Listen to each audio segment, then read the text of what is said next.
Então, já estamos gravando. Boa noite a todos. Boa noite. É uma alegria, né? Estar reunido aqui para mais um encontro, para a gente refletir e trazer a lembrança, a memória do Francisco, das suas experiências. No vídeo que nós vamos assistir hoje, tem uma pergunta que permeia a primeira parte desse vídeo e uma outra pergunta que permeia a segunda parte do vídeo. E essa nós não vamos assistir aqui, mas eu vou fazer como sempre faço. Eu disponibilizo essa segunda parte e faço o upload para o YouTube. E então, essa nossa reunião, se for, por exemplo, a 32, aí a segunda parte vai ser a 32B, e aparece o vídeo do Francisco. A segunda parte para terminar. Agora, hoje, como a gente sempre faz, eu vou colocar o Francisco, como ele sempre fazia também. Francisco gostava de harmonizar o ambiente, assim, abrindo as reuniões, os estudos, cantando algumas canções, entoando alguns mantras, para harmonizar o ambiente e atrair, assim, a criar uma egrégora adequada para os temas que ele queria desenvolver. Então, eu vou começar com o Francisco, lembrando dele. E vou compartilhar, então, a tela e vou fechar o meu áudio, porque eu acho que o áudio do computador vai funcionar. Se não funcionar, alguém me avisa, por favor. Deixa eu só achar aqui, então. Compartilhar.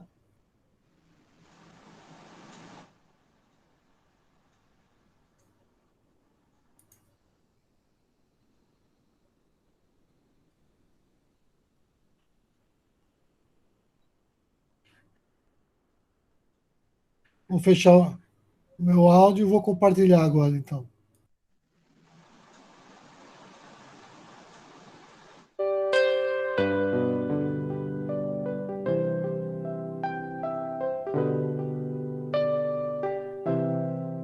Quanta luz neste ambiente, descendo sobre nós, vibrando em nossa mente.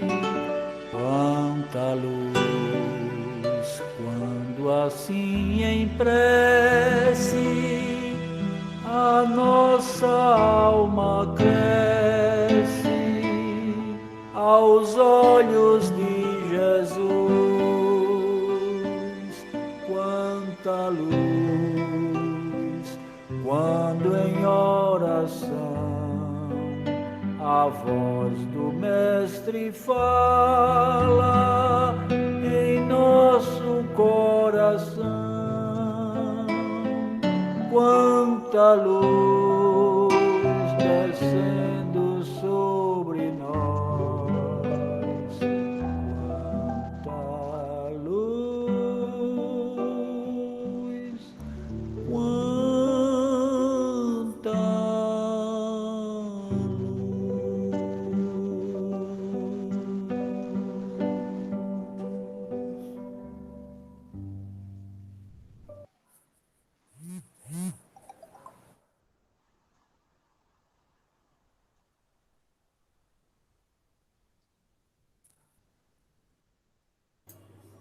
Então, pronto. Como eu tinha dito inicialmente, quando está dando um pouquinho de eco, eu vou fechar o microfone só um minutinho.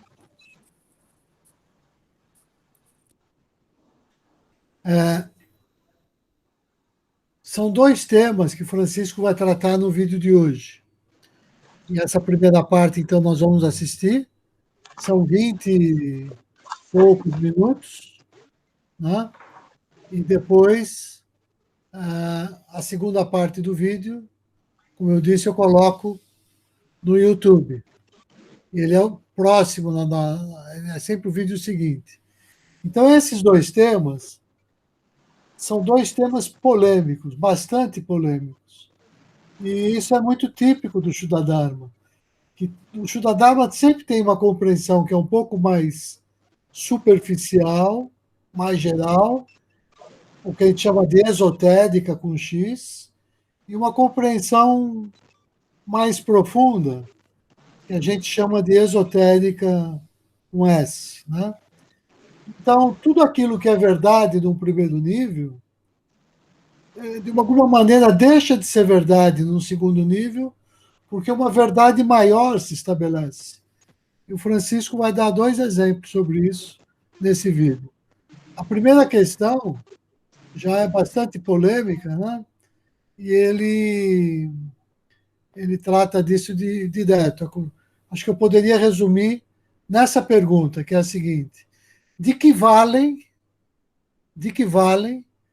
os milenares e gigantescos templos de pedra da Índia,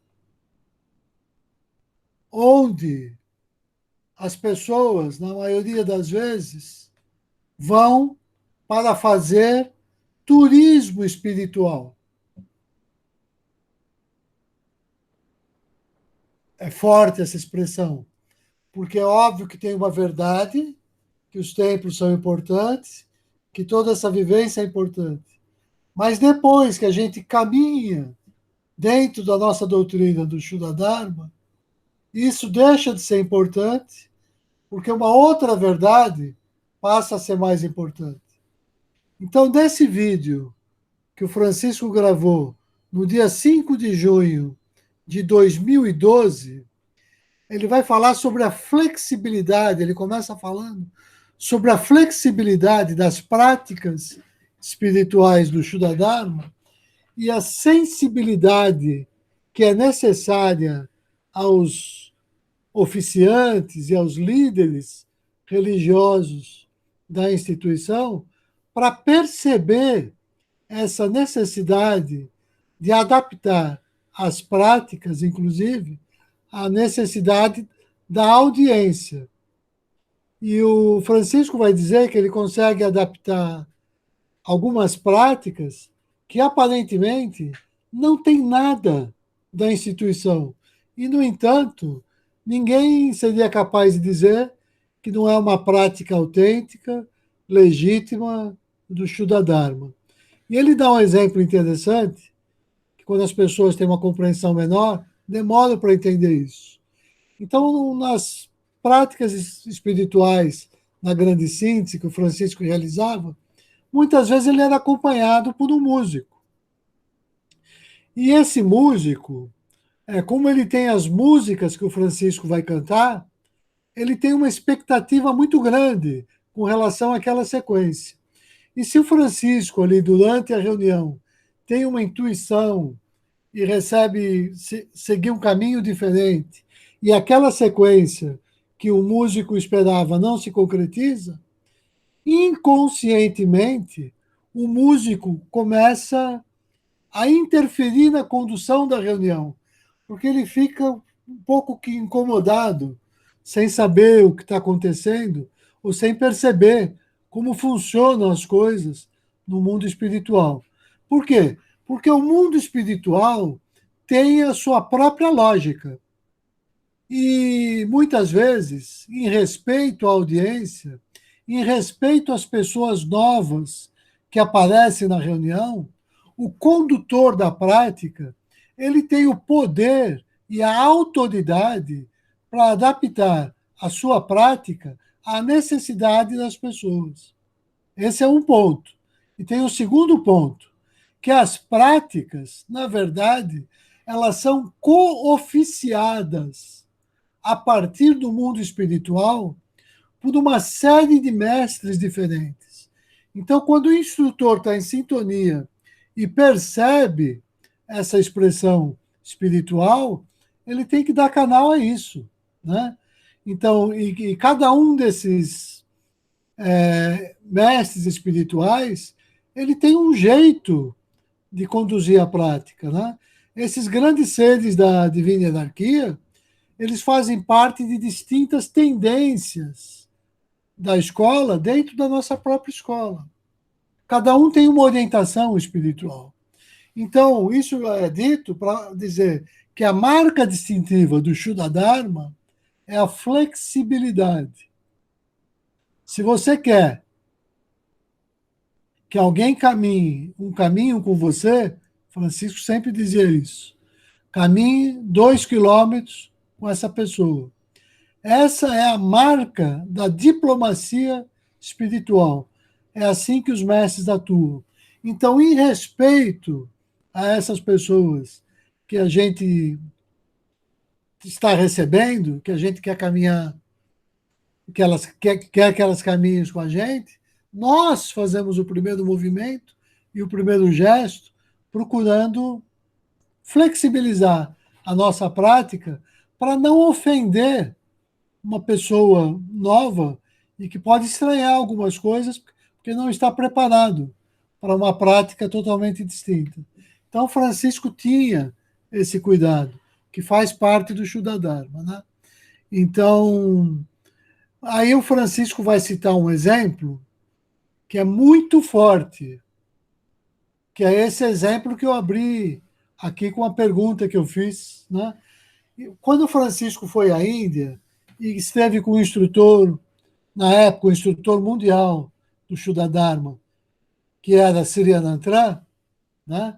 Sirianantran perguntou a Francisco, na Índia, logo que Francisco chegou, você estava esperando em vir aqui, na minha casa, e encontrar aqui um grande ashram do Shuddha Dharma, né?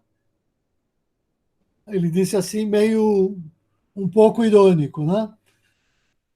No entanto, o Srinatana mostrou que não havia absolutamente nada assim no campo material do Shuddha Dharma, né?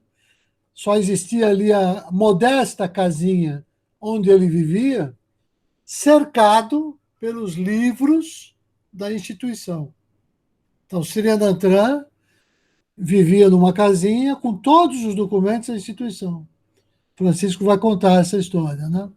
Então, isso é para nos lembrar que no Shuddha Dharma, o ashram que nós estamos interessados em servir é o ashram que nós trazemos dentro de nós mesmos. As grandes construções externas, como os imensos e milenares templos da Índia, não fazem parte das prioridades de quem está empenhado nessa construção interior. Francisco enfatiza muito isso, nesse e em outros vídeos, porque ele quer construir dessa forma o Shuddha Sabha Atma, que vai ser construído, foi construído na sede da Fazenda Mãe Natureza, exatamente para se adequar a esse entendimento, né? Então, o Shuddha Sabha Atma é a expressão dessa simplicidade, mas onde se vive, vamos dizer assim, a doutrina a partir do coração, né? Então, essa é a primeira parte do vídeo e essa é a relação que ele faz com os 2 níveis de entendimento da doutrina. Esse nível mais ligado a toda a parte externa dos templos e da ritualística, e um nível mais interno, né? Que é ligado à nossa ação e à construção desse templo interior. Na segunda parte do vídeo, Francisco fala de um assunto relacionado com esse, mas que parece que não é relacionado. Esse vídeo é o que eu vou postar no YouTube, essa segunda parte, né? Na verdade, o Francisco vai dizer que quando a gente sai desse nível superficial, onde a gente vive como todo mundo, dentro das leis feitas do mundo, você vai então para um outro caminho, que é o que ele gostava de chamar caminhar pela contramão, abrindo caminhos onde antes não havia caminhos. Por exemplo, Francisco vai dizer sobre a especialidade dos terapeutas holísticos, que Francisco é um dos pioneiros.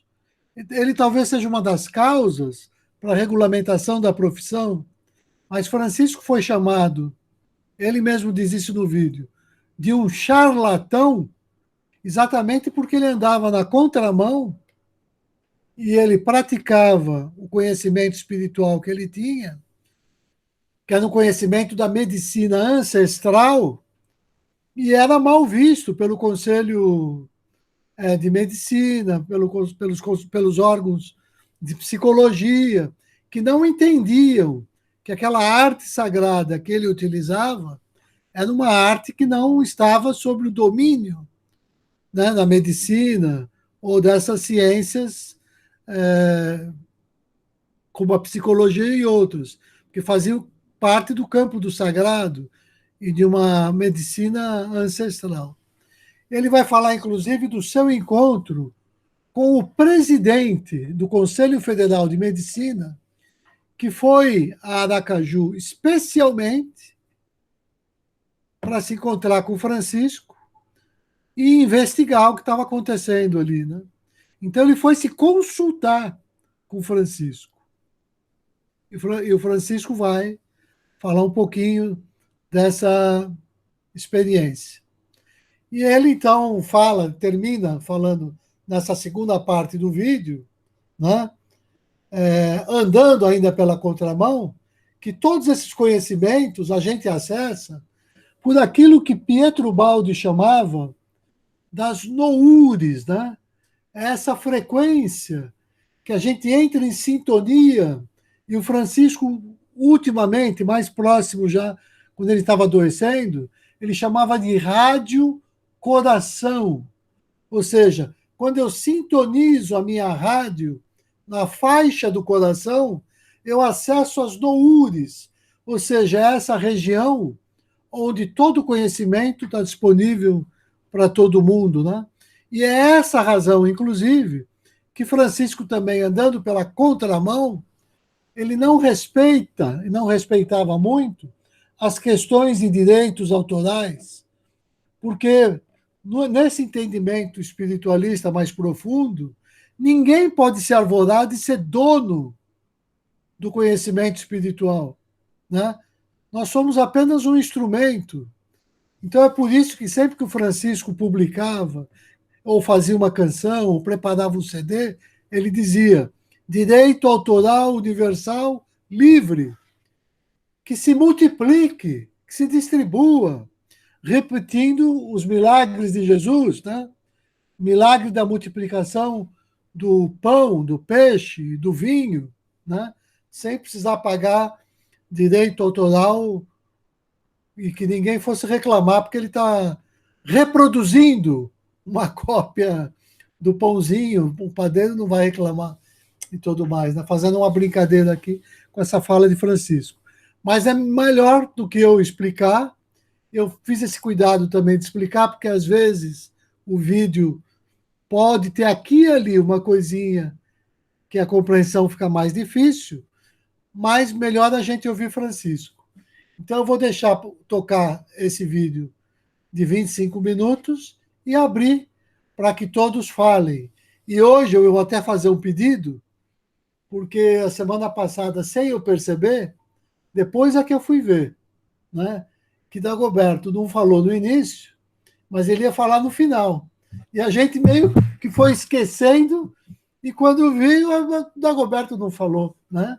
Então, hoje, a gente abre com essa liberdade para ele falar, e se ele não quiser falar, porque ele gosta também de terminar, ele fala um pouquinho no início e me lembra que no final precisa dar a palavra para ele, né? Então, eu percebi isso só depois aqui em casa, mexendo no vídeo e tudo mais, né? Mas, então, em tempo. Então, eu vou agora compartilhar o vídeo de Francisco. Vou fechar o meu áudio de novo. Se não estiverem ouvindo, me avisem, tá?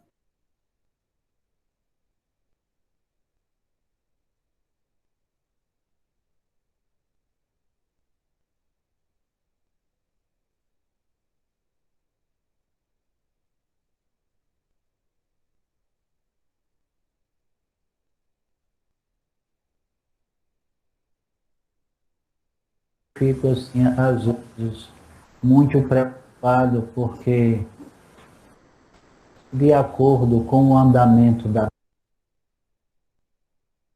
prática, sabe? É uma prática que é uma prática que é porque eu subi escondido. Quer um conselho?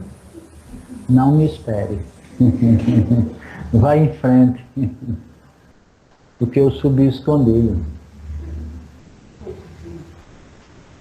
Aí, conclusão, o Andrade achou a reunião estranhíssima, porque eu não escolhi mantras, nem as músicas da instituição, mas pedi para tocar aquela música mantra, aquela música do Beija-Flor, e da instituição mesmo só tinha o Mangala Gayatri. Aí eu fico assim tão preocupado, sabe? Então, eu queria dizer a vocês que, por exemplo, tem coisas assim na vida que, quando se invertem, fica tudo perturbado.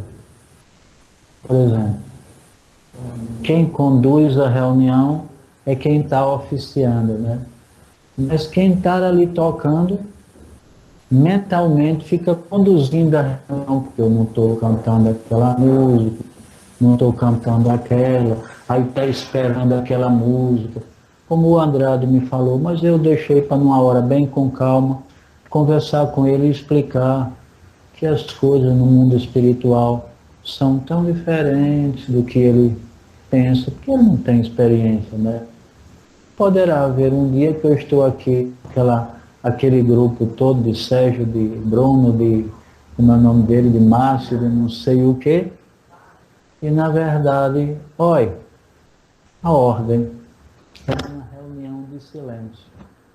Aí eu gostaria tanto, eu vou ter uma reunião com eles todos, para não deixarem de se sentar, mas não ficarem com a expectativa de que eu vou querer tais e tais e tais músicas, porque não é assim que a coisa funciona. Vocês não imaginam que coisa apreciada é pelos mestres a flexibilidade. E ontem a reunião foi a manifestação disso. A grande maioria das pessoas que vieram aqui pela primeira vez, porque tinha aqui umas 80 pessoas ontem, não tinha? E algumas pessoas vindo pela primeira vez, assistiram a reunião, pessoas como Dorival, por exemplo, ele é evangélico, entendeu? Uma pessoa que está há 7 meses na fazenda e tem assimilado de uma maneira muito tranquila, sabe, as coisas da instituição, que ele sente perfeitamente a verdade das propostas, né? Então hoje ele já não fala quase nada de religião lá na balsa, mas no início era uma peleja, sabe? Porque a mãe dele é da igreja quadrangular e a coisa é pesada, sabe? E ele hoje não fala mais, mas teve e tudo mais, sabe? E ontem ele veio pela primeira vez a uma prática dessa e achou uma coisa tão linda, sabe? Agora só o nosso irmão Andrade, que estava assim impressionado de que eu estava muito, como foi que ele falou, muito sisudo, sabe? Porque é outra coisa, sabe? Quando a gente tem que transmitir uma coisa impessoal, aqueles que estão dirigindo a reunião me pedem assim, olha, não olhe para ninguém. Porque se olhar, o indivíduo vai pensar que você está falando para ele. Aí eu fico olhando para o chão, sabe? Aí ele achou, ontem foi um dia que eu olhei só para o chão. Aí ele me perguntou hoje de tarde, por que é que você só olhava para o chão? E que maneira foi aquela que você pediu a música Quanta Luz? Eu achei tão interessante, né? Você vê como a mente cria as coisas, sabe? Ele diz, você pediu a música Quanta Luz de uma maneira muito estranha. Eu não pedi a música, eu cheguei aqui para quem estava aqui, quem era? Aqui pertinho. Quem? Ives, Quanta Luz. Só isso, sabe? Você imagine que Andrade teve que sair do aparelho do sintetizador para o banheiro, porque teve uma diarreia imediata ao tomar o tirta. Que bebida é aquela? Foi para o banheiro. Eu digo, aquela bebida, eu não queria dizer nem a fórmula, porque não é bom que isso se repita assim, de uma maneira, mas aquilo é uma coisa, é uma bebida tão tolinha, tão simplesinha, que é mel de abelha, biscoito de maisena, leite e umas gotinhas de essência de baunilha. Olha, deu uma diarreia nele, que ele veio me perguntar o que é aquilo, porque a reunião estava muito estranha demais. Ora, para uma pessoa que já assistiu, por consentimento meu, de assistir até uma prática de consagração, ele assistiu e tomou a bebida, mas ontem a mente estava danada vendo tudo estranho, né? E aí até diarreia teve, irmão. Para vocês verem o que é a mente, é tão interessante, sabe? E aí, eu conversei com ele hoje de tarde, conversei pouco, eu estava com vontade de ficar ali um pouco recolhido, aí dei pouca explicação. Mas amanhã ele vem aqui, aí eu vou me sentar com ele. Mas, você vê, Márcio, eu vejo todos os dias que ele está em Aracaju. Mas nunca conversei com Márcio sobre isso. Ou seja, Márcio, não fique aí relacionando as músicas que eu vou cantar, não. Porque a coisa depende muito da... É como se vocês ficassem esperando pela prática de consagração ter um certo formato, sabe? É a maior loucura de quem fica nessa expectativa, porque eu tenho visto esses anos inteiros, sabe, da instituição, que a prática no mundo espiritual é oficiada por mestres diferentes. Eu não me lembro do dia assim que se repetiu a mesma pessoa que vai dar a iniciação. Então, cada um tem um jeito de fazer a prática. Eu acolho isso de uma maneira muito tranquila. Já teve práticas aqui estranhíssimas, sabe? Mesmo porque esses grandes seres da divina hierarquia, eles fazem parte de escolas espirituais, sabe? Totalmente diferentes. São seres divinos, seres elevados, mas, por exemplo, os mestres da instituição, aqueles 3 mestres lá, Subramanya, Sri Vasudeva e Srinivasa Acharya, cada uma daquelas pessoas pertence a uma escola diferente da grande escola Vedanta. São seres com orientações espirituais totalmente diferentes uma da outra. Que coisa fantástica. Então ninguém espere aqui que uma prática de consagração vai ser uma muito semelhante à outra, porque não é. A maneira de dar a iniciação é totalmente diferente. E, portanto, vamos nos habituando a isso, a não ficar na expectativa de que a prática vai ter que ser de uma maneira, porque ela não é. Mas ontem a prática foi um pouco diferente, né? Eu não fiz a consagração, a unção com o óleo, não usei a consagração do Yoga Tarpan em cada pessoa. Sabe por quê? Porque se eu fosse fazer aquilo em Dorival, em Rita e em outras pessoas, eu ia levantar uma muralha desnecessária. Olha a flexibilidade em que deu. Mas Francisco, Chiquinho, meu filho, é tão interessante o tal do sabe-sangue que eu agora não perco mais nenhum. Na próxima vez, eu faço uma coisinha a mais, porque já que ele achou interessante o pouco que foi feito, mas eu tenho a impressão que, apesar de pouco, né, não, não deu assim. Quem estava aqui na reunião de vocês? Tá aí. Vocês acharam alguma coisa assim? Vocês todos acharam que a prática foi muitíssimo diferente, assim, pelo fato dela não seguir um roteiro da prática anterior? Foi, Sérgio? Como teve a minha mãe lá em casa, como é que Bruno hoje, com o Andrade. Foi. Só um pouquinho para tocar uma mantra, que geralmente você pega uma música mais meditativa, uma música mais. Olha, exatamente o que eu falei, ele agora está repetindo. É mais sobre isso. Isso é uma coisa, é um mantra. O mantra, você geralmente foi totalmente ensinando e não passou o olhinho, não pegou o olhinho. Como?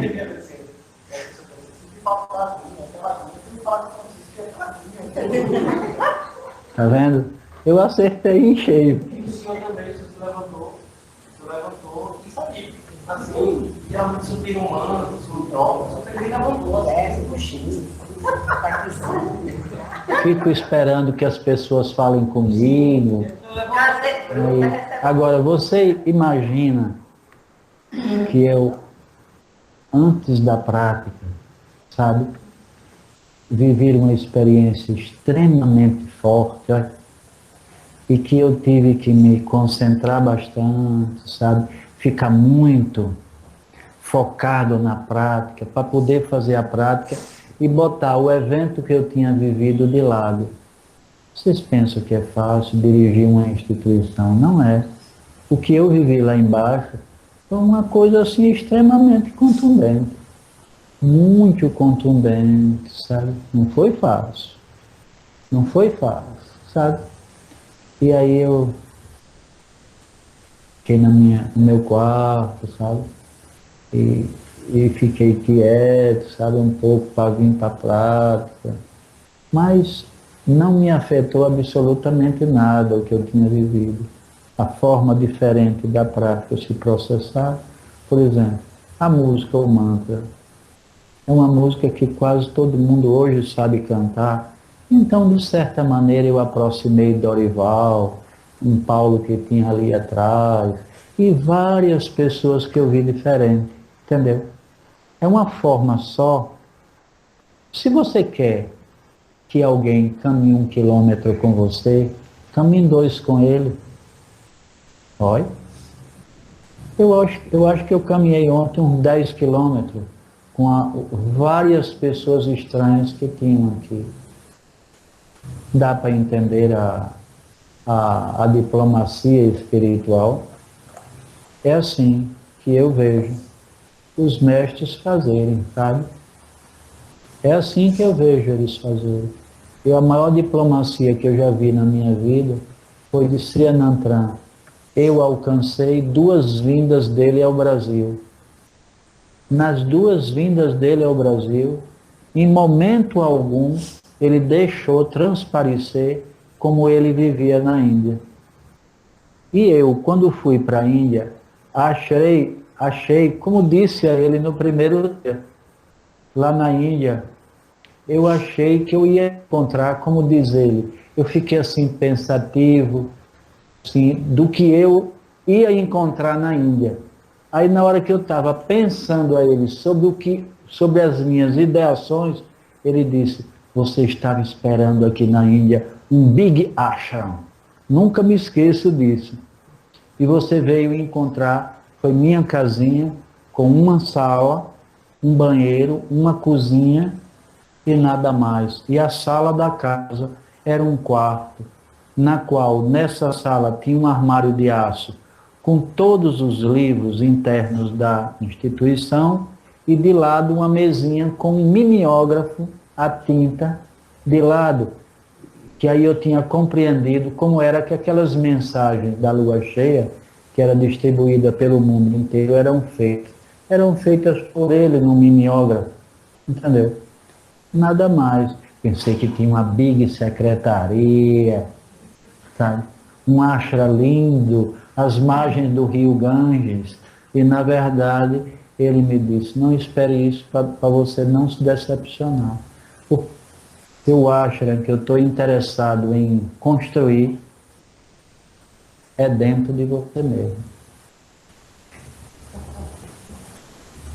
Mas quando ele vinha para o Brasil, o jeito dele era o jeito de todos esses mestres que tinha passado. Ninguém imaginava que ele fosse uma pessoa vivendo essa vida lá na Índia. Não havia quem imaginasse isso. E ninguém imaginava até então que fosse assim lá na Índia. Tudo de uma simplicidade, uma coisa assim que eu fiquei impressionado. Primeiro a casa onde ele morava, né? Ele era formado em engenharia civil, era aposentado pelo governo da Índia como construtor de estradas de ferro, como é que chama? Pontes de ferro. Quer dizer, um homem que deveria receber uma boa aposentadoria.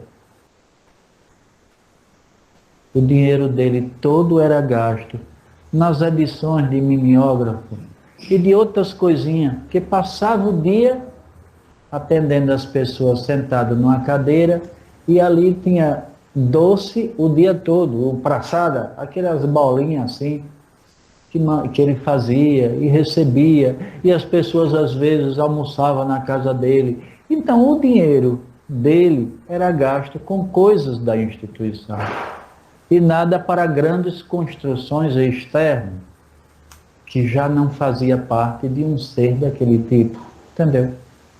Quando eu, no primeiro dia na Índia, quis tirar fotos de um big templo que demorou 800 anos para ser construído, sabe? Com 23 mil esculturas nos lados do templo, não sei quantos mil artesãos trabalharam durante 800 anos para poder fazer aquela porção de enfeite. Ele disse, olha, isso aqui tudinho deveria ser colocado uma bomba atômica dentro, que isso não vale para nada. Vixe Maria, que coisa incrível. Isso não vale para nada, Francisco. Que esforço imenso foi esse para construir essa coisa, e hoje em dia essa coisa imensa não serve mais para nada. Quer ver? Aí me chamou. Aí me chamou e me levou para um corredor. E o corredor dava para uma sala. E aquela sala era o lugar onde caía o dinheiro do alto. Quando a gente entra no templo, entra por cima e tem uma urna, e essa urna a gente deposita, para entrar no templo, deposita uma rúpia. E aquele dinheiro cai numa sala, e mais ou menos uns 10 pessoas contando dinheiro. A cena mais grotesca que eu já vi na minha vida. Aqueles homens contando dinheiro. Mas não era dinheiro pouco não, era uma montanha de dinheiro, assim meio amassadinho, e eles dobrando o dinheiro, juntando aqueles bolos de dinheiro e guardando. Ele disse, olha aí, ó. Negócio. Tá vendo essa coisa todinha aqui? É um bom negócio. Senantran era um homem assim, muito calado, falava pouco, mas fazia comentários assim sobre as coisas de forma extremamente incisiva, sabe? E ele me mostrou essa cena, sabe? Era uma sala grande, irmão, na qual a gente, para entrar até o lugar onde eu já estava, a gente passava por um lugar que tinha várias roletas assim, para a gente passar, e ela só era liberada quando a gente depositava o dinheiro. Então aquele dinheiro caía ao mesmo tempo, aquele monte de dinheiro assim, ó, de cédulas e de moedas, de uma rúpia. Blum, blum, blum, blum, blum, que não havia quem, 10 homens contando, não dava conta. Do lado de fora, para entrar no tempo pagando uma rúpia. Entendeu? Então, dizia, esse negócio, isso não tem nada a ver com o yoga espiritual, sabe? Isso tudo é uma coisa que já passou, sabe? Não vem da orientação dos mestres se construir um templo desse, essa coisa tão monumental que era uma pirâmide assim, ó. Não me lembro mais onde era a cidade onde tinha esse templo, sabe? E, quer dizer, não tinha lá dentro. Sumiu gente aí? Não? Como é que se chama? Essa zoada já está me traumatizando. Aí, ó, esse templo não tinha dentro do templo, dentro daquele monastério, não tinha mais nenhum monge. Ele totalmente vazio, você entendeu? Usado pelo governo como turismo espiritual. Uma boa renda para o governo. Era só para que servia aquele templo imenso, sabe? Então eu queria que vocês entendessem isso. Que a grande construção que nós temos que fazer é dentro de nós. Eu tenho certeza que o Saba que está sendo construído, sabe? Vocês vão estranhar, porque pela finalidade daquela construção, sabe? É de se esperar que a gente fizesse uma coisa que não vai ser. Isso é uma coisa bem simples, sabe? Bem simples, sabe? Mais simples do que o resto da fazenda. Que lá dentro, por exemplo, o piso vai ser de cimento queimado, sabe? Nem piso de cerâmica vai ter. Apesar de que uma pessoa se ofereceu para dar o piso na hora que me perguntou, e eu disse que era de cimento, a pessoa disse, você se incomoda que eu der o piso? Eu digo, não, o piso vai ser assim, porque eu gostaria da simplicidade, sabe? As instalações elétricas são todas externas, não tem como é que se chama? Embutidas, né? Nada externa, linda, sabe? Aqueles interruptores externos, tudo assim bem simples. E eu espero que isso seja uma mensagem para nós todos fazermos uma construção interna de nível elevado, sabe? Que nós não estejamos tão preocupados em coisas externas, sabe? E que agora é uma hora de reversão mesmo, que toda essa energia que no passado era canalizada para construções externas, sabe? Que agora seja canalizada para, como é que se chama? Para a vida interna.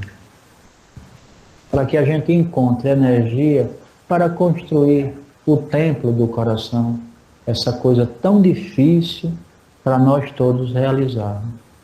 Então, que a nossa força seja economizada para essa finalidade.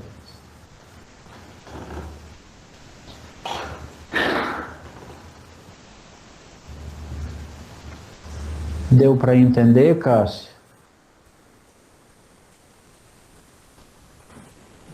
Deu para entender.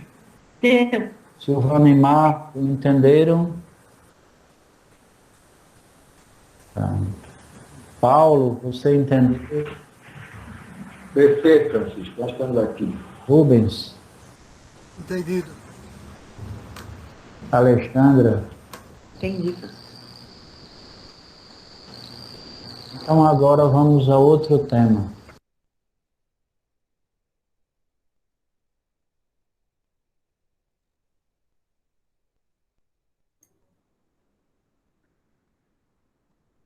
Pronto. Esse é o vídeo, né? Eu vou dar a palavra inicialmente para o Dagoberto, se ele quiser fazer o comentário, e no final, a hora que ele quiser, ele pega a palavra de novo, mas só para a gente corrigir a falha da semana passada.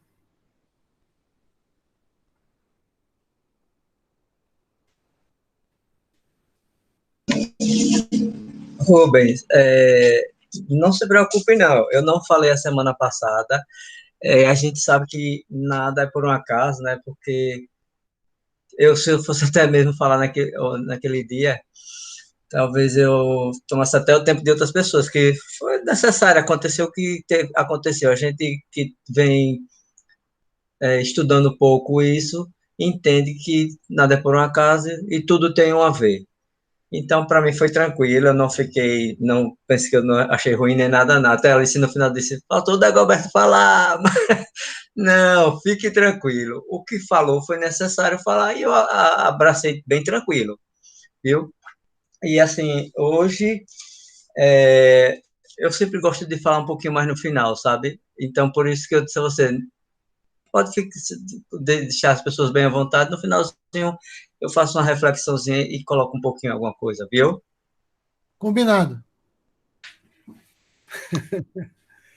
Então, tem para falar a Cristina, a Dona Lourdinha, a Nancy, Maria da Graça, Cássia. Quem quiser, é só abrir o microfone.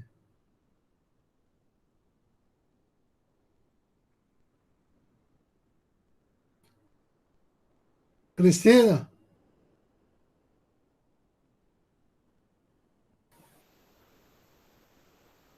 Oi, Rubens, boa noite a todos. Namastê. Namastê. Rubens, eu vou te ser sincero, eu sou coisa para falar, porque eu adoro os ensinamentos do Francisco, a gente só aprende com ele, né?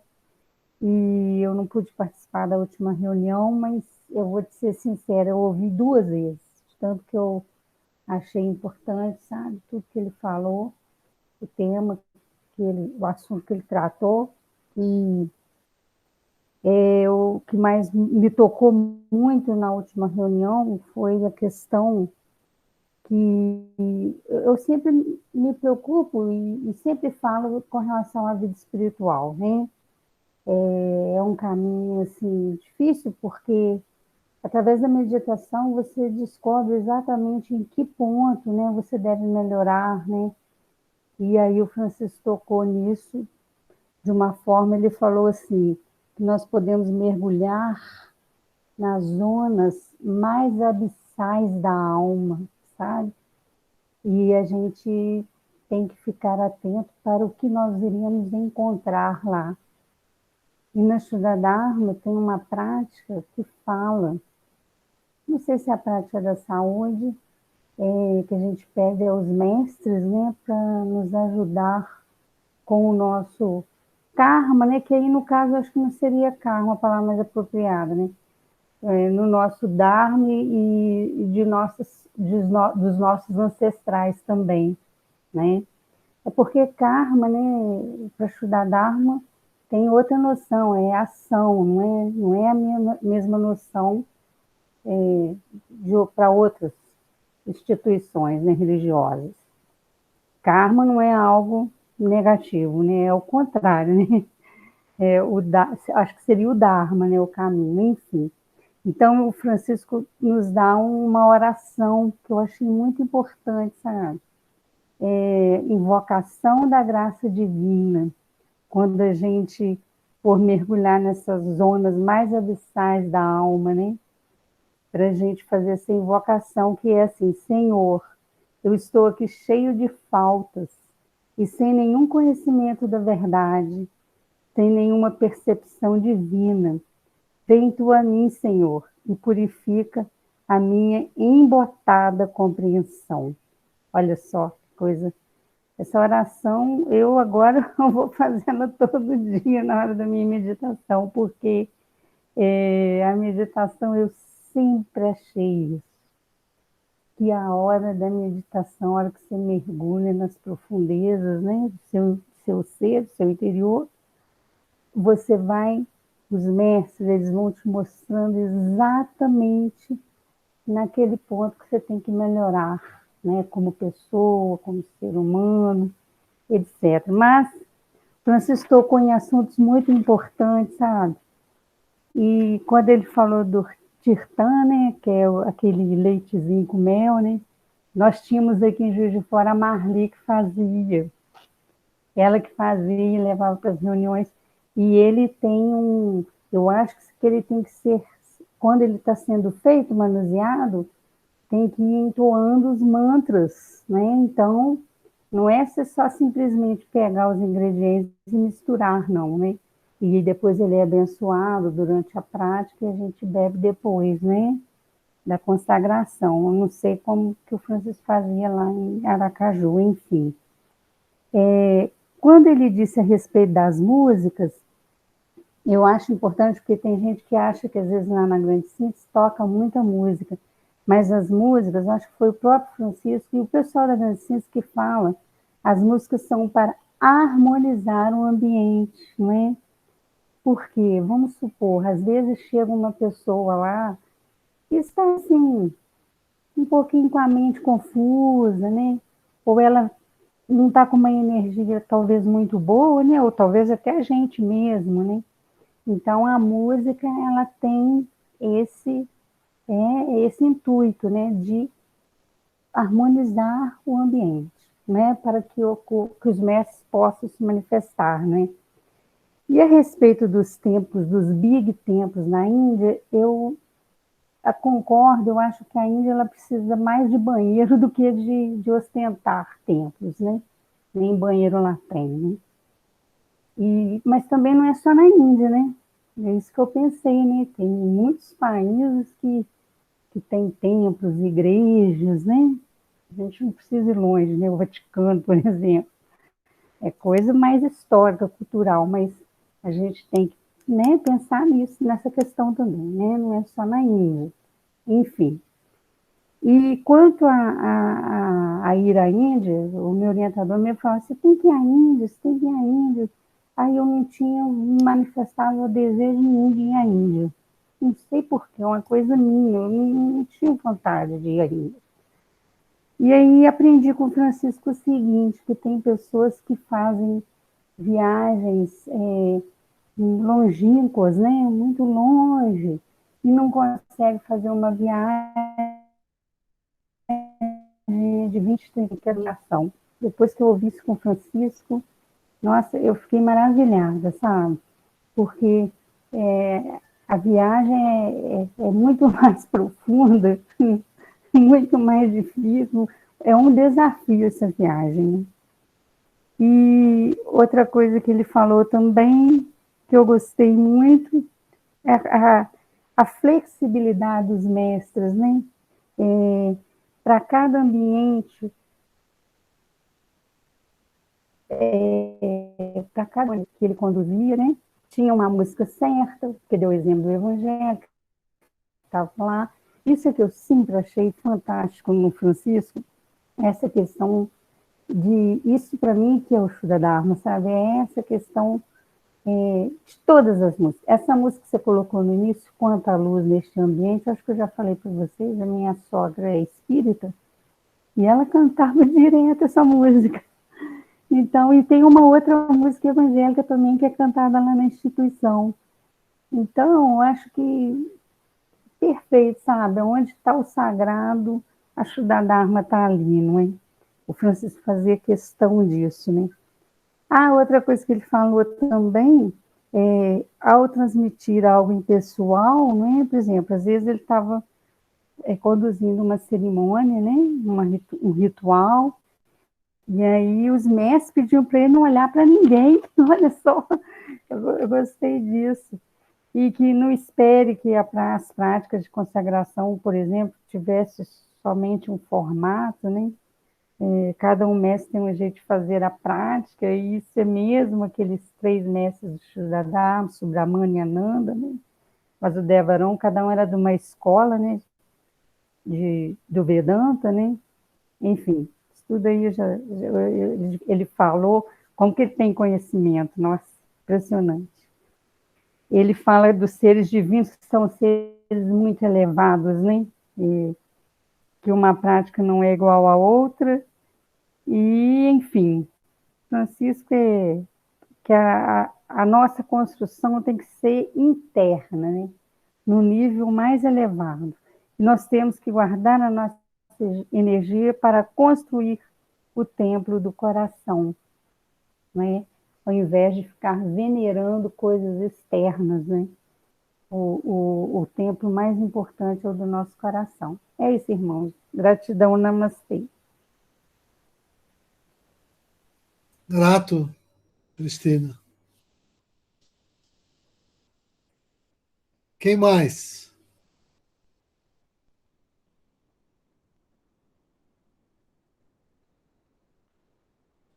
Só abrir o microfone.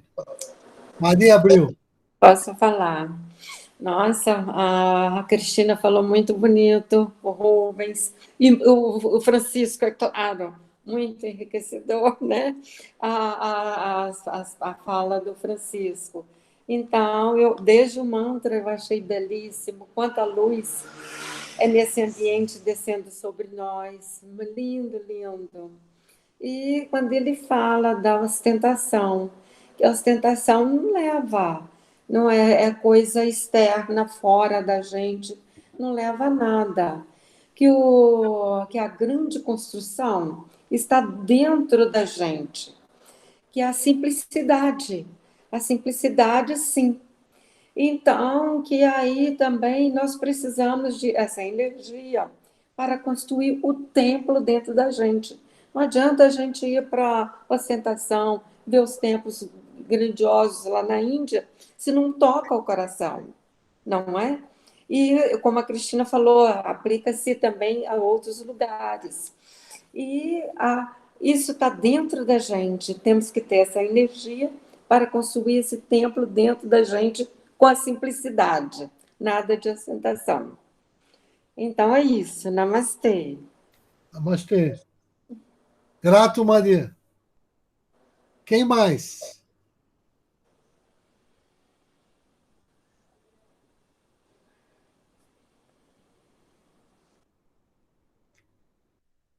Tá fechado, dona Lourdinha.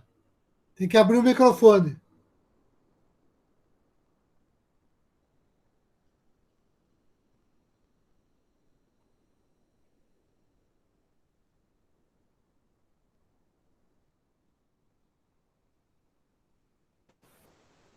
Dona Lourdinha só fechou o áudio.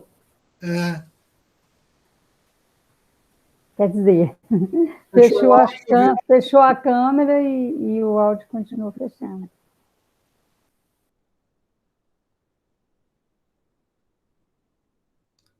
Nancy quer falar um pouco antes, Nancy?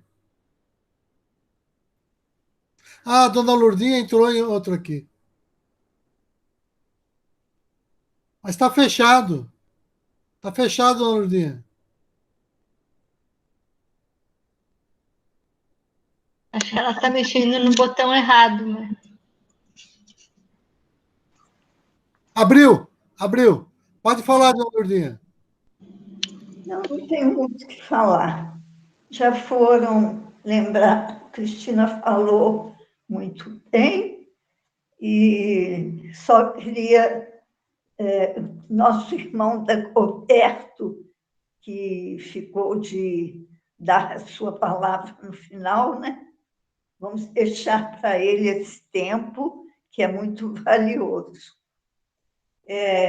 Só queria, sim, que o senhor me esclarecesse algo que, por vezes, foi comentado, que o Francisco foi muito contestado, inclusive pela cúpula da Dharma, por atitudes que eles acham que fugia dos princípios básicos, né, do Shuddha-dharma.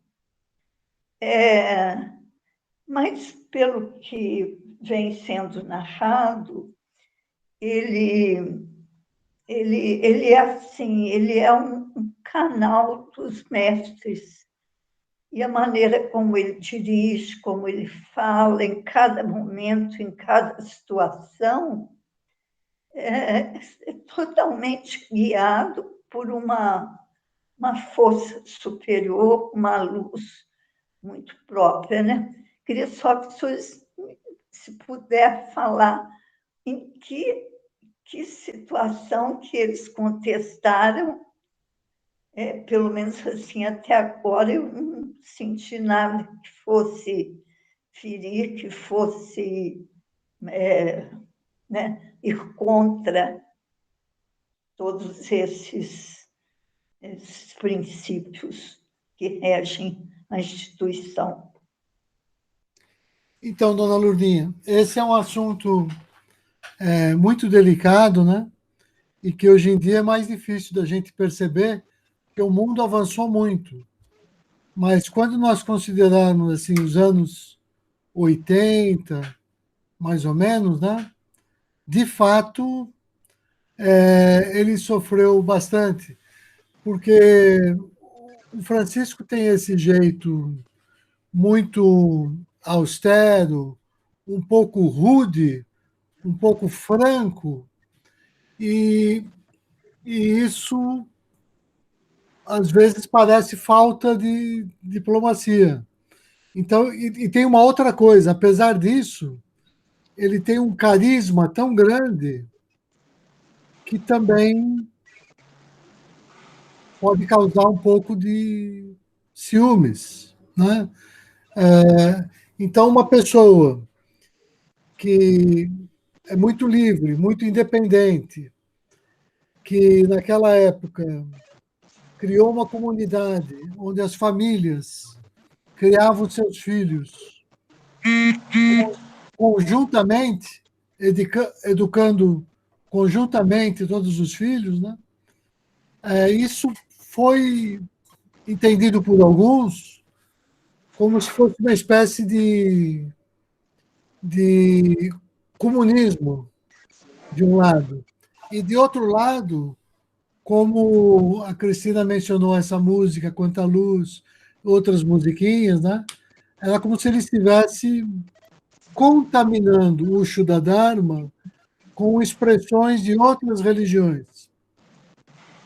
E isso não era certo. E um outro ponto muito forte é que o Shuddha Dharma, é óbvio, como tem os textos, são textos difíceis, ele era um pouquinho elitista no passado. E quando Francisco diz que o coração é universal e que até uma pessoa analfabeta pode ser um membro que se destaque no Shuddha Dharma, isso as pessoas, não, isso é impossível, muitos diziam, né? Então, essa é uma parte da experiência, a parte visível. Mas a parte espiritual, na verdade, é muito mais interessante e sutil. E essa foi revelada pelo próprio Srivajra e a outros, né? Quando o Srivajra disse a Francisco, né?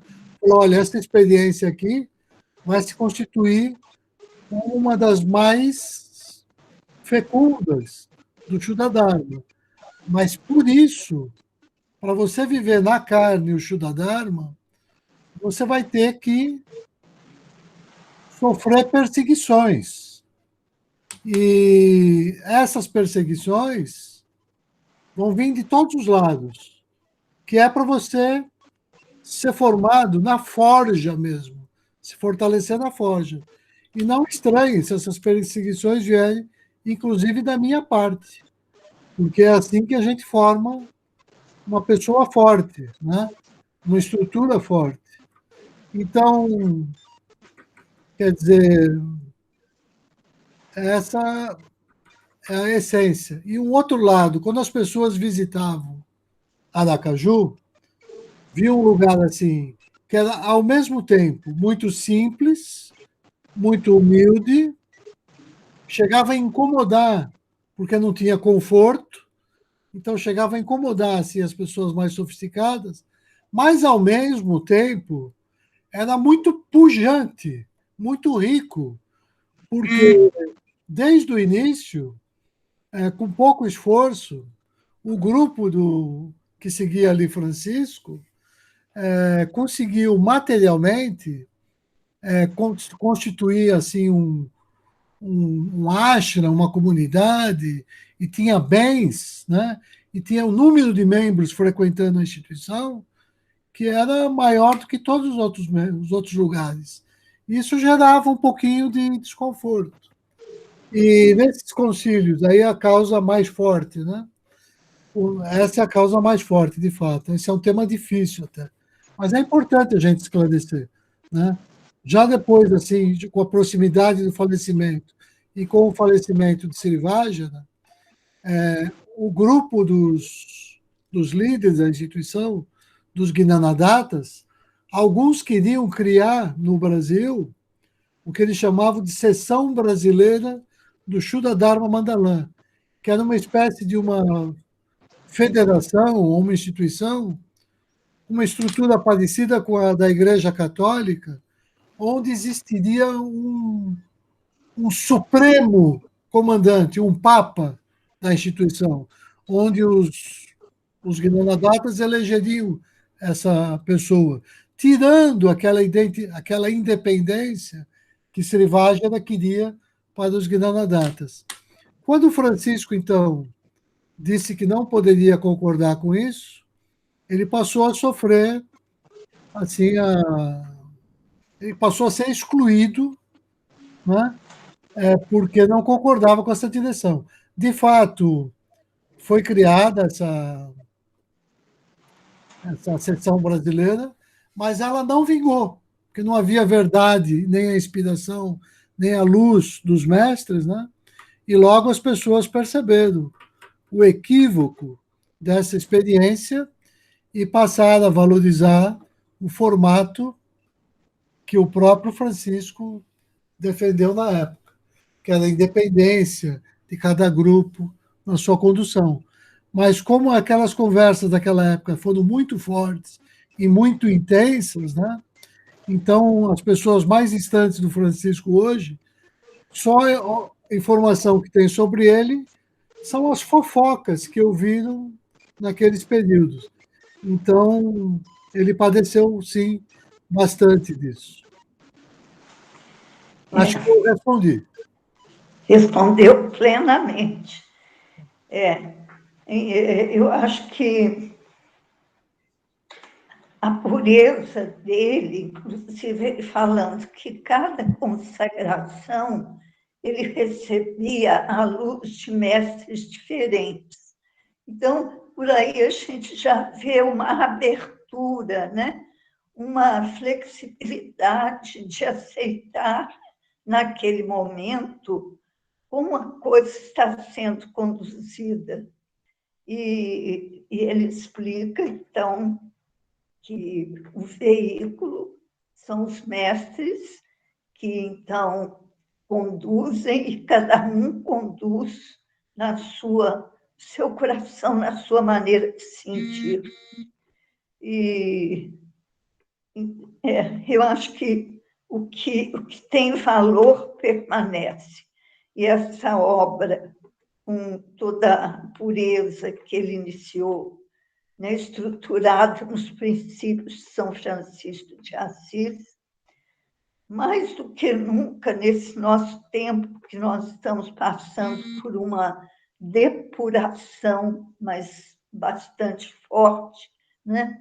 Colocando os verdadeiros valores à frente de tantos outros que eram completamente mistificados, né? Não com valiosos. Então, sem dúvida, é uma obra, tudo que ele iniciou, com todo o sacrifício, com todas as etapas de sofrimento e de crescimento também, serão cada vez mais valorizadas daqui para frente, sempre mais. Eu lembrei também quando ele aventou, né, aquele convívio com Siri Anantran. Eu tive oportunidade, quando ele esteve no Brasil, e quando eu fiz a viagem à Índia, que nós passaremos por Bombay, eu falei, escrevi uma carta para ele, falando na data, e ele me respondeu com tanto carinho que ele estaria lá para um encontro. e ele esteve. E só que o tempo que eu tinha disponível era pouco, e ele me acompanhou assim, querendo, sabe, que eu desse mais paz, conhecesse um pouco mais, que ele me desse mais iniciação. Enfim, me cercou, como ele certamente fazia com todos, né? Com esse carinho. É a lembrança que eu parto dele. Depois, o que houve no Sudadama, eu não quero nem me inteirar, porque ele foi meio contestado. Mas foi aquilo que eu recebi e agradeço. É isso. Grato, dona Lourdinha, pelo depoimento da senhora. Posso falar uma coisinha, Rumi? Fala.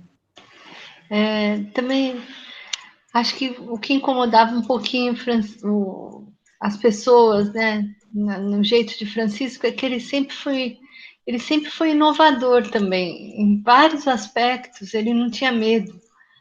E, por exemplo, eu me lembro da primeira escolinha em Areia Branca, que era uma escola, né, que ele falava de vida integral. As crianças plantavam na horta, tinham aula de música.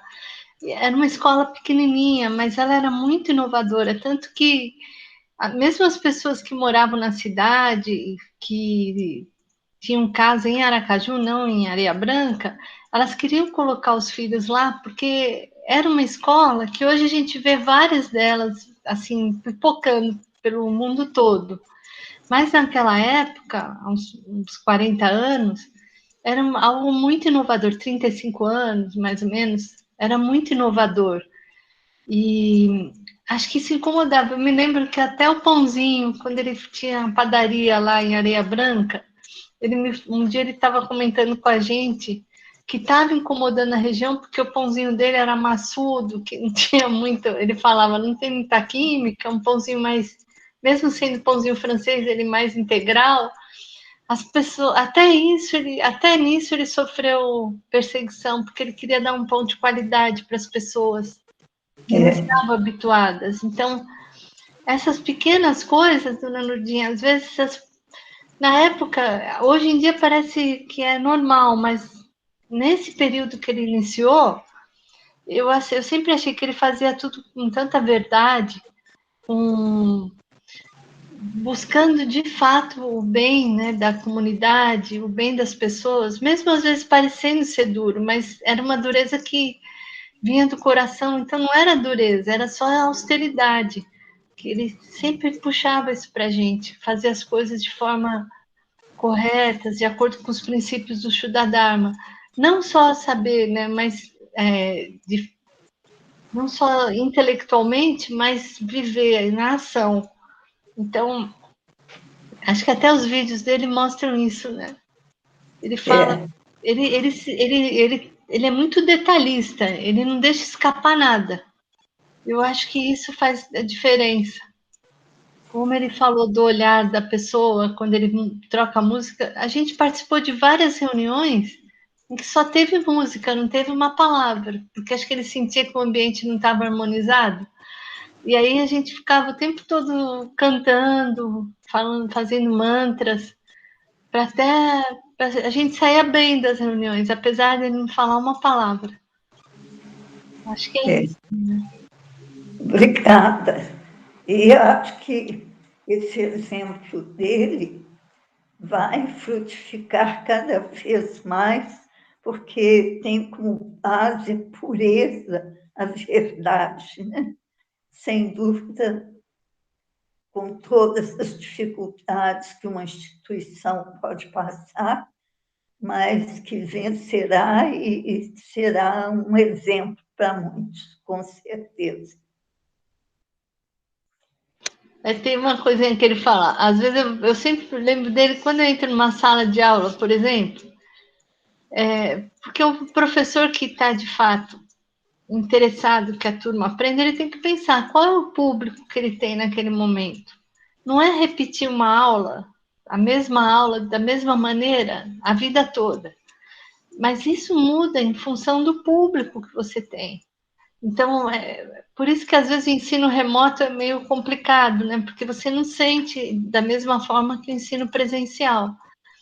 Mas quando você entra numa sala de aula, se você está conectado com a turma, você sabe do que você precisa mudar, como você tem que agir.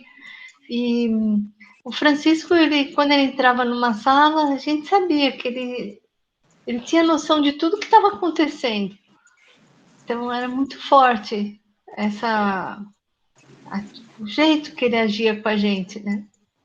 Então, é isso. É uma graça infinita todos vocês que conviveram e que guardam no coração, né, esses exemplos, essa maneira de caminhar e de trabalhar cada vez mais o sacrário do coração. Obrigada por todos. Grato uma vez mais, dona Lourdinha. Então, quem falta falar? Tem a Nancy e tem o Dagoberto. Dagoberto quer ficar para o final, vamos ver se a Nancy abre.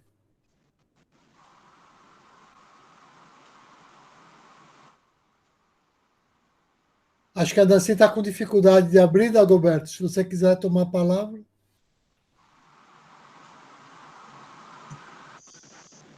Então, vou falar um pouquinho rapidinho, não vou demorar muito, não. Porque eu acho que Cássia se pronunciou muito bem, Dona Lourdinha, todos, né? Diante do que ele comentou, se a gente observar, né? Desde o momento em que ele fez a observação das músicas, como as pessoas esperam uma coisa e ele ali com a sabedoria, ele se entrega, porque, como ele ensina, deixe que venha a orientação do plano espiritual, porque é o que é necessário naquele momento ali. Aí eu comecei a conectar uma coisa, Rubens, que quando eu ia para a palestrazinha da cura prânica, a gente fazia uma palestrazinha de meia hora antes, né? Aí a gente reunia o grupo do pessoal que ia fazer a prática nas pessoas, né?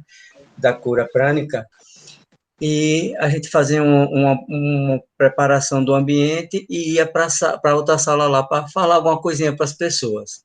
Então, tinha dias que era eu, tinha dias que era Fábio, tinha dias que era outra pessoa, tal, mas normalmente falava mais assim, na terça-feira, era eu e Fábio, né? Então, quando eu ia, ficava, meu Deus, o que é que eu vou falar hoje? Aí eu chegava lá, a gente arrumava a sala toda e eu ficava quieto e dizia, Senhor, faça de mim o teu instrumento.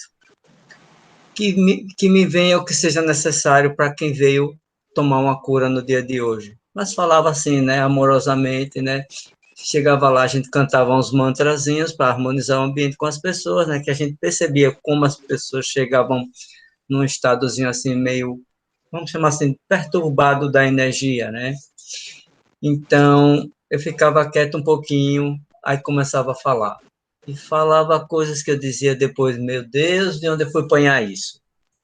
Mas é isso, é a entrega para que a gente fale o que é necessário, porque o plano do espiritual sabe o que é para falar, e não é a gente que sabe.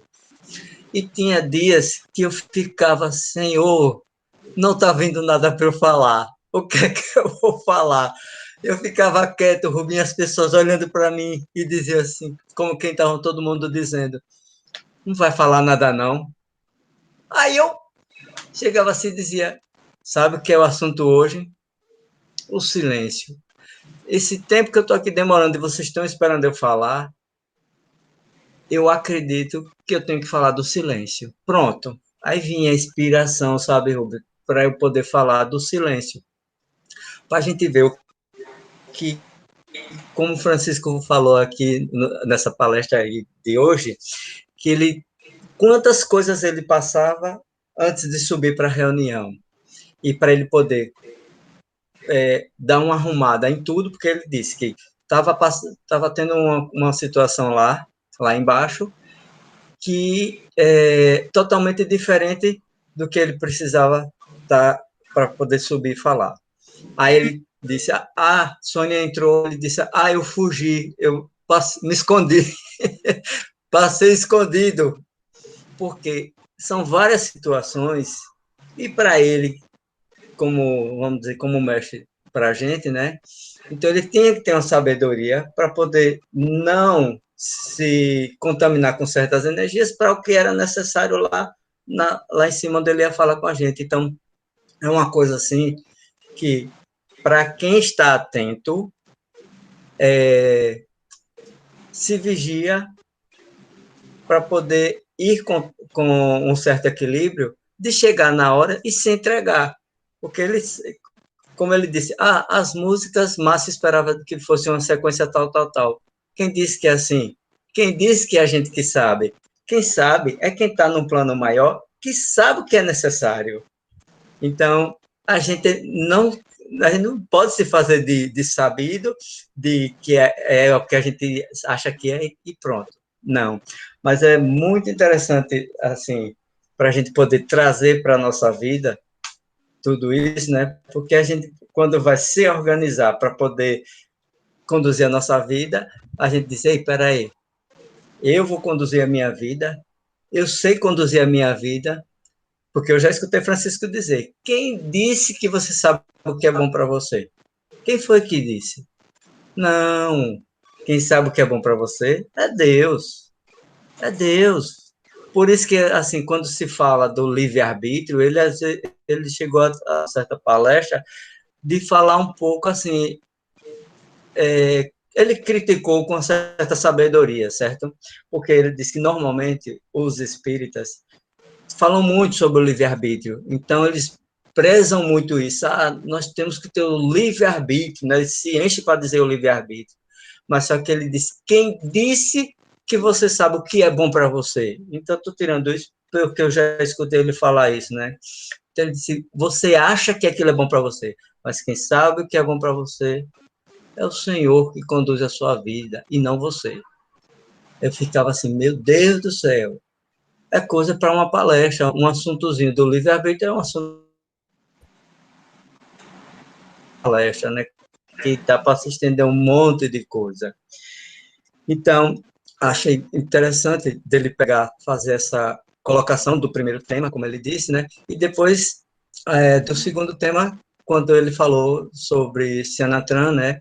Da visita que ele fez e do templo, do Big Templo, né? Que ele esperava lá, e chega lá, Sanatran mostrar justamente o contrário. Aí ele mesmo mostrava, poxa vida, quando eu cheguei lá, que eu achava que a casa de Sanatran era um palacete, um templo assim, né, muito organizado, se aquilo na maior simplicidade. Para ele, é como se fosse assim, uma surra para dizer assim, acorde, Francisco, porque a yoga, ou Sudadharma, não é a luxúria material, e sim espiritual. Olha, como ele disse, encha o seu coração disso aí, do que é verdadeiro, porque o externo é só ilusão, né? Então, muito assim para a gente refletir, para a gente, no nosso dia a dia, a gente trabalhar a nossa conexão com o plano maior e voltado para o coração, para poder a gente verdadeiramente ser aquilo o que a gente está aprendendo e o que a gente tem a intenção de ser. Porque se a gente não para refletir em o que a gente está aprendendo, é como se a gente, como se dizer, ele mesmo já disse, é jogar pérolas por porcos e a gente não absorver nada. A gente precisa parar, por isso que é bom sempre ter um localzinho para a gente se recolher, pensar, se recolher e pensar, para poder dar uma organizada em tudo e a gente colocar as coisas em ordem conforme os ensinamentos, para poder a gente ter essa força de praticar o que é ensinado e gerar a energia que o mundo está precisando. Não sei se eu fugi um pouquinho do assunto, mas... Perfeito. Na verdade, não fugiu do assunto, ainda me deu o gancho, que é para fazer o encerramento. Depois ainda posso aceitar a palavra para Nancy. Mas o encerramento é esse, que, na verdade, e também me ajuda a responder melhor, ou complementar a resposta à dona Lurdinha, do porquê de Francisco ter alguns problemas. Que é a segunda parte do vídeo que nós não assistimos, mas que eu vou postar, que fala sobre esse segundo tema de uma maneira mais explícita, Dagoberto citou um pouco, que é o fato dele preferir a contramão, e que, inclusive, o questionamento de uma colega aqui, que ele se referiu do grupo, né? E a quem ele estava respondendo nessa segunda parte, o porquê que algumas pessoas chamavam ele de um charlatão ou de um pirata, de um pirateador, porque ele vivia falsificando CDs e DVDs e distribuindo para as pessoas, o que é contra a lei. Então, ele agia na ilegalidade. Então, ele dizia, fiz e faço, como ele vai dizer no DVD, porque eu não sigo a lei dos homens, eu sigo a lei de Deus. E a lei de Deus, ela é legítima, embora às vezes seja ilegal. Então, ele disse, eu até queria ser preso por esse motivo, por exemplo, eu vou para a cadeia, venham me prender. Então, é nessa segunda parte do vídeo que aparece a questão com o médico, e onde ele vai dizer que criou, ele ajudou a fundar essa profissão dos terapeutas que não havia, né? E ele vai falar sobre esse modo que, para um olhar mais superficial da instituição, parece alguém que está à margem da sociedade, que é um marginal, porque não dá o bom exemplo de seguir todas as leis. Algumas leis ele não segue porque ele segue uma lei maior, não é que ele se beneficie disso. Ele tem a legitimidade como uma coisa mais valiosa do que a simples legalidade. Isso é muito forte e perigoso. Aliás, ele me pergunta no final do vídeo sobre isso. Eu não lembro aqui direito a resposta que eu dei na época, mas foi uma comparação com a própria experiência de Jesus, né? Que eu não vou lembrar aqui, é melhor assistir no vídeo.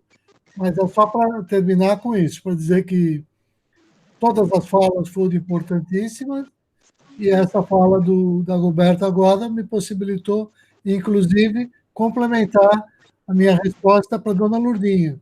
Porque esse fato de você andar na contramão incomoda quem é mais conservador.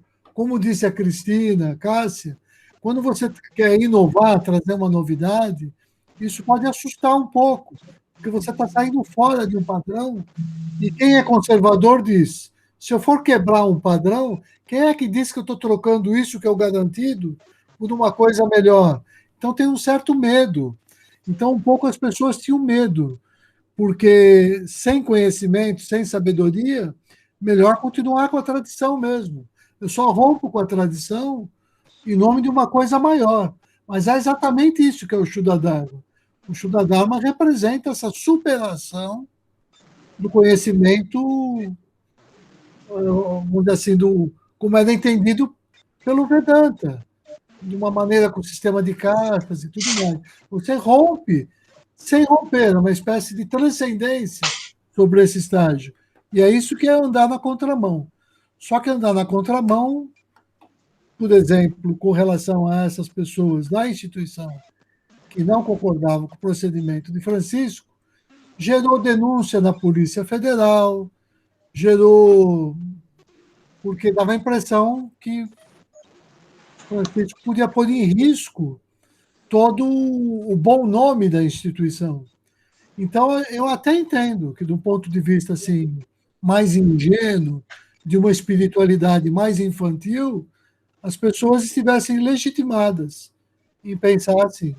Mas como a senhora, dona Lourdinha, bem lembrou, quando a gente presta atenção em certos pontos da vida de Francisco, da vida que dedicou, ele nem se casou para dedicar a vida dele a todo esse projeto, a gente percebe a seriedade disso e que com o tempo, mesmo essas pessoas que no início poderiam ter criticado, gradualmente começam a entender que a história de vida dele, né, até a hora da morte dele, ele nunca fez nada que fosse de um marginal, como as pessoas diziam no início, mas que a vida dele era para recuperar os marginais.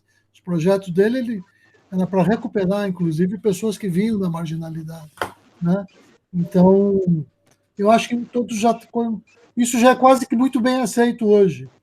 Tanto que eu não vejo hoje em dia ninguém se opondo ao projeto da grande síntese ou à memória de Francisco.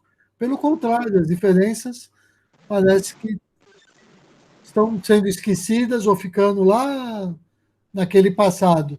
E a gente está devagarzinho caminhando por uma fase de harmonização e unificação, né, de todas as frentes, porque quando cada um se fortalece na sua identidade, é fácil você conviver na unidade, sem um tendo poder sobre o outro, né? Então, essa forma federativa, que a instituição está se constituindo com independência, parece que, de fato, está ajudando a superar todos os problemas. Então, da minha parte, é só isso que eu tinha para dizer. Se ninguém tiver mais nada, se Nancy conseguir abrir o vídeo e quiser falar uma palavra, está bem-vinda, eu dou um tempinho para ver se ela consegue.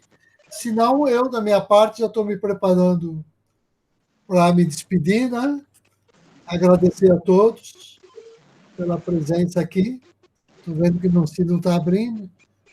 E se ninguém quiser dizer uma última palavra, é só mesmo dizer, agradecer por essa oportunidade e que a gente se encontra na próxima semana, né? Então, boa noite a todos, né? Namastê. Boa noite. Boa noite. Boa noite. Até a próxima noite. semana. Deus Namastê. Gratidão. Namastê. Boa noite. Namastê. Namastê, tudo bom? Saúde.